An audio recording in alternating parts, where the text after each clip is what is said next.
Hello guys, welcome to my YouTube channel news today. Punjab के governor को supreme court से जबरदस्त फटकार लगी है।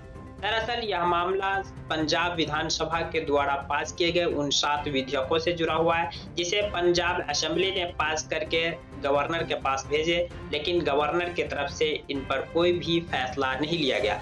न ही इस बिल को दोबारा वापस किया गया, न ही इस पर अब तक कोई फैसला लिया गया, जिसके कारण ये बिल कानून फाइनली नहीं बन पाया और इसी को लेकर के जो पंजाब की सरकार है उसे सुप्रीम कोर्ट का दरवाजा खटखटाना पड़ा।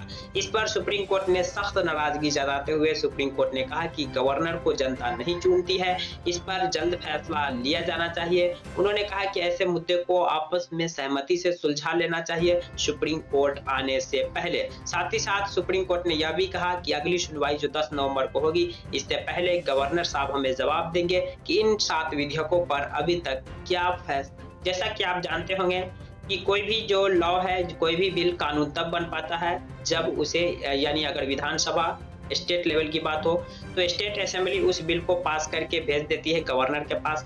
गवर्नर के द्वारा उन पर या तो सिग्नेचर कर दिया जाता है तो फाइनली लॉ बन पाता है। अगर गवर्नर को उस बिल में किसी प्रावधान से कोई एतराज रहता है तो उस बिल को वो वापस भेज सकते हैं फिर से असेंबली के पास। लेकिन असेंबली फिर उसी बिल को उसी रूप में पारित करके अगर गवर्नर के पास भेजते हैं तो गवर्नर के पास सिग्नेचर करने के अलावा और भी कोई विकल्प नहीं बचता है। लेकिन यही कुछ प्रावधान संसद यानी देश स्तर पर है। जब संसद के दोनों सत्र से कोई भी बिल पास होकर के राष्ट्रपति के पास पहुंचते हैं तो राष्ट्रपति या तो उस पर अपने सिग्नेचर दे सकते हैं यानी साइन कर सकते हैं, जिसके बाद वो फाइनली लॉ बन जाएंगे, या तो फिर राष्ट्रपति अपने पास सुरक्षित रख सकते हैं या फिर राष्ट्रपति वापस फिर संसद भवन को भेज सकते हैं अगर उन्हें किसी भी प्रावधान से एतराज रहा तो।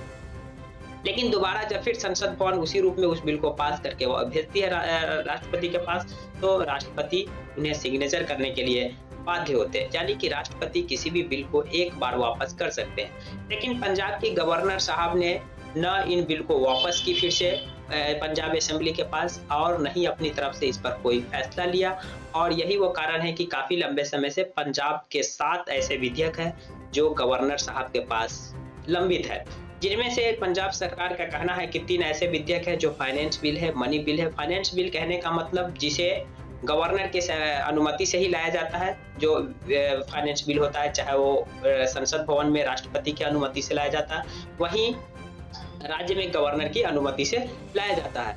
और इसके बावजूद जब इसे विधानसभा से पास करके भेजा गया गवर्नर साहब के पास, तो गवर्नर साहब ने इस पर अपनी तरफ से कोई फैसला अब तक नहीं ली गई है।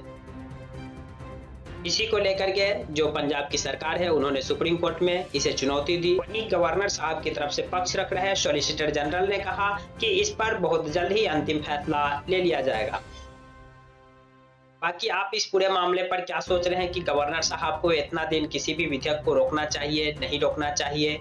संविधान के आर्टिकल 200 के तहत क्या गवर्नर साहब को असीमित अधिकार है, या फिर इन विधेयकों को रोकने से पंजाब की जनता का कितना ज्यादा नुकसान हुआ होगा, या इन विधेयक को रोकने से पंजाब की जनता का कितना बेनिफिट्स हुआ होगा?